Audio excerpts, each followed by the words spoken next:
आज हम कक्षा 12 की हिंदी साहित्य की पुस्तक मंदाकिनी की तौलिया नामक एकांकी के आगे के भाग को पढ़ेंगे। वसंत, मेचे कोने का सहारा लेकर तुमने फिर अपने मामा और मौसा की कथा छेड़ी।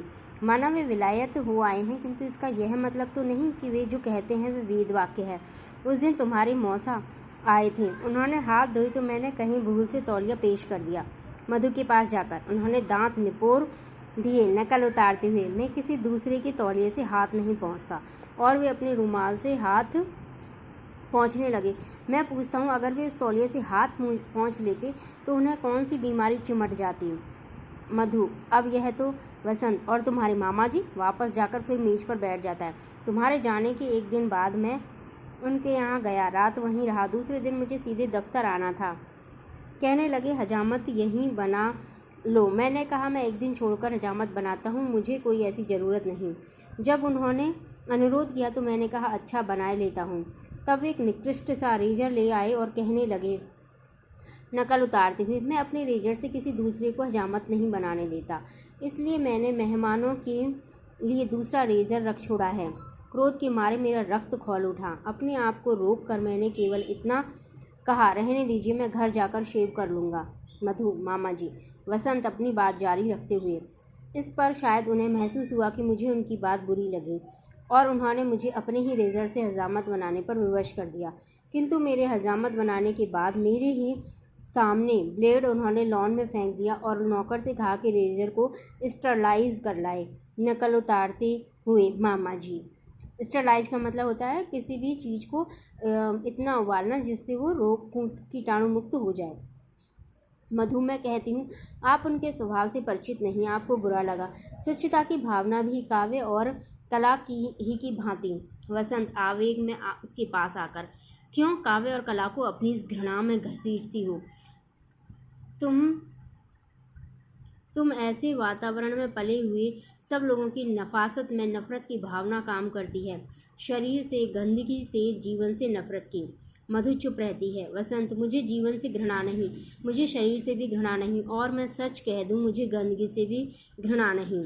मधु हंसती है, तो फिर कूड़े के ढेरों पर बैठिए।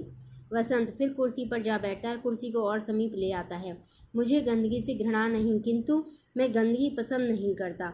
बड़ा नाजुक सा फर्क है। यदि हमें जीवन का सामना करना है तो रोज गंदगी से दो चार होना पड़ेगा, फिर इससे घृणा कैसी? जिन गरीबों को तुम अपने बरामदे के फर्श पर भी पाँव न रखने दो, मैं उनके पास घंटों बैठ सकता हूँ। मधु हंसती है। वसंत, और मैंने ऐसे गंदे इलाकों में जीवन के निरंतर कई वर्ष बिताए हैं जहाँ तुम्हारी स्वच्छता की सनक तुम्हें गुजरने तक न दे, समझी? मधु वहीं बैठे और वैसे ही स्वेटर बुनते हुए, पर अब तो आप विपन्न नहीं, अब तो आप गंदे इलाकों में नहीं रहते। विपन्नता की व्यवस्था को मैं समझ सकती हूँ, किंतु गंदेपन का स्वभाव मेरी समझ से दूर की वस्तु है। वसंत, तो तुम्हारे विचार से मैं स्वभाव से गंदा हूँ? मधु उसी विशैली हंसी के साथ, मैं कब कहती हूँ? वसंत खड़ा हो जाता है। ऐसे दिन मुझ पर आए हैं जब एक बनियान पहने मुझे कई दिन गुजर जाते थे, उसे धोने तक का अवकाश न मिलता था, और अब मैं दिन में 2 बार बनियान बदल लेता हूँ। अगर यह गंदेपन की आदत है तो? मधु उसी हंसी के साथ, मैं कब कहती हूँ? वसंत, स्वच्छता बुरी नहीं, पर तुम तो हर चीज़ को सनक की हद तक पहुँचा देती हो, और सनक से मुझे चिढ़ है। फिर कमरे में घूमने लगता है। बनियानों और तौलियों की कैद मैंने मान ली, किंतु यदि मैं गलती से बनियान न बदल पाऊँ या गलत तौलिया ले लूँ तो इसका यह मतलब तो नहीं कि मैं स्वभाव से गंदा हूँ और मेरे स्वभाव पर तुम्हें मुँह फुलाकर बैठ जाना या अपनी विशैली हंसी बिखेरना चाहिए। मधु चुप रहती है। वसंत रेडियो के पास से, तुमने अपने आप को इन मिथ्या बंधनों में इतना जकड़ लिया है कि मेरा जरा सा खुलापन भी तुम्हें अखरता है। अपने सिद्धांतों को तुमने सनक की हद तक पहुंचा दिया है। ऊशी और निम्मो। मधु बुनना छोड़ देती है। आपने फिर ऊशी और निम्मो की बात चलाई। ऊशी और निम्मो। वसंत हंसते हुए, कल मिल गई बाजार में, मैंने पूछा निम्मो आई नहीं तुम इतने दिनों से? कहने लगी हमको चची से डर लगता है। हंसता है। मधु उसी विशैली हंसी के साथ, मैं उन्हें खा जो जाती हूँ। वसंत, तिपाही के पास से खाओगी तो तुम क्या, पर वे बच्चियाँ हैं। मधु, बच्चियाँ? व्यंग से हंसती है। वसंत उनके व्यंग को सुना अनसुना करके तिपाही पर बैठते हुए, हंसना उनका स्वभाव है। वे हंसेंगी तो बेबात की बात पर हंसेंगी, और तुम्हारा एटिकेट बस दबे दबे घुटे घुटे फिरो बेजारी से सिर हिलाकर उठता है। जो आदमी जी भर खा पी नहीं सकता, हंस हंसा नहीं सकता, वह जीवन में कर ही क्या सकता है। चिंताओं और आपत्तियों के बंधन नहीं क्या कम है जो जीवन को शिष्टाचार की बेड़ियों से जकड़ दिया जाए। यह न करो, वह न करो, ऐसे न बोलो, वैसे न बोलो, इन आदेशों का कहीं अंत भी है? मधु चुप रहती है। वसंत, और फिर तुम्हारे इस शिष्टाचार में वह स्निग्धता यानी प्रेम स्नेह कहाँ है? तुम्हारे आने से पहले मैं, देव और नारायण एक ही लिहाफ में यानी रजाई में बैठ जाते थे। जरा कल्पना तो करो, सर्दियों की सुबह या शाम एक ही चारपाई पर, एक ही रजाई, घुटनों तक ओढ़े 4-5 मित्र बैठे हैं, गप्पें चल रही हैं, सुख दुख की बातें हो रही हैं, वहीं चाय आ जाती है, साथ साथ बातें होती हैं, साथ साथ चुस्कियाँ लगती हैं। इस कल्पना में कितना आनंद है, कितनी स्निग्धता है। अब मित्र आते हैं, अलग अलग कुर्सियों पर बैठ जाते हैं, एक दूसरे से पर बोझ मालूम होता है। जोश से चिड़िया तक तो फटकने नहीं देती तुम बिस्तर के पास। मैं तो इस तकल्लुफ़ में घुटा जाता हूँ। जाकर कुर्सी पर बैठ जाता है और हजामत का सामान ठीक से रखने लगता है। मधु, मैं तकल्लुफ़ स्वयं पसंद नहीं करती, पर जब दूसरों को सफाई का कुछ भी ख्याल ना हो तो विवश हो इससे काम लेना पड़ता है। आप ही बताइए, कितने लोग हैं जिन्हें सफाई की आदत है? कितने हैं जो हमारी तरह पाँव धोकर रजाई में बैठते हैं? वसंत, वहीं से पाँव धोने की मुसीबत रजाई में बैठने का लुत्फ़ ही किरकिरा कर देती है। मधु, कुत्ता भी बैठता है तो दुम हिलाकर बैठता है। मनुष्य स्वभाव से ही स्वच्छता प्रेमी है। मैं गंदे लोगों से घृणा करती हूँ। फिर स्वेटर बुनने लगती है। वसंत मुड़कर, घृणा? यही तो मैं कहता हूँ, तुम्हें मुझसे घृणा है, मेरे स्वभाव से घृणा है। तुम्हारा वातावरण मेरे वातावरण से घृणा करता है। मधु उसी विशैली हंसी के साथ, आप कह सकते हैं। वसंत, तुम्हें मेरी हर एक बात से घृणा है, मेरे खाने पीने से, उठने बैठने से, हंसने बोलने से। मैं जब हंसता हूँ सीना फुलाकर हंसता हूँ, और इसीलिए ऊशी और निम्मो। मधु स्वेटर को फेंक कर, आपने फिर ऊशी और निम्मो की कथा छेड़ी।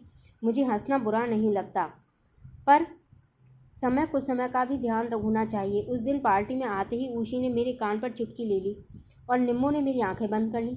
कोई समय था इस तरह हंसी मजाक का? मुझे हंसी मजाक से घृणा नहीं, अशिष्टता से घृणा है। वसंत, ऊशी परले सिरे की अशिष्ट और असभ्य लड़की है। बदन की वर्षगांठ के दिन वे सब आए थे। निम्मो इतनी चंचल लड़की है, पर वह तो बैठ गई एक और यह नवाबजादी सैंडल समेत आ बैठी मेरे सामने टांग पसारे, और उसके गंदे सैंडल मेरी साड़ी के बिल्कुल समीप आ गए। आप इस अशिष्टता को शौक से पसंद करें, मैं तो इसे कदापि पसंद नहीं करती। जिसे बैठने उठने बोलने का सलीका नहीं, वह मनुष्य का पशु है। वसंत गरज कर, पशु? तो तुम मुझे पशु समझती हो? तुम मनुष्य की प्राकृतिक भावनाओं को बांध कर रखना चाहती हो कठिन सिद्धांतों की बेड़ियों में, ताकि उसकी रूह ही मर जाए। मुझे ऐसा पसंद नहीं, और इसलिए तुम मुझसे घृणा करती हो। तुम्हारी इस विषाक्त हंसी में मैं जानता हूँ कितनी घृणा छिपी है, और मुझे डर है कि किसी दिन मैं सचमुच पशु न बन जाऊँ। अभी मेरा जी चाहा था कि इस जलील से तौलिए को उठाकर बाहर फेंक दूँ, और मेरा जी चाह करता है कि मैं तुम्हारी इस हंसी का गला घोंट दूँ। घृणा? तुम मेरी हर बात से घृणा करती हो, मुझे पशु समझती हो। मधु स्वेटर उठाते हुए भरे गले से, आप नाहक हर बात को अपनी ओर ले जाते हैं। अपनी कल्पना से मेरे दिल में वे बातें देखते हैं जो मैं स्वप्न में भी नहीं सोचती।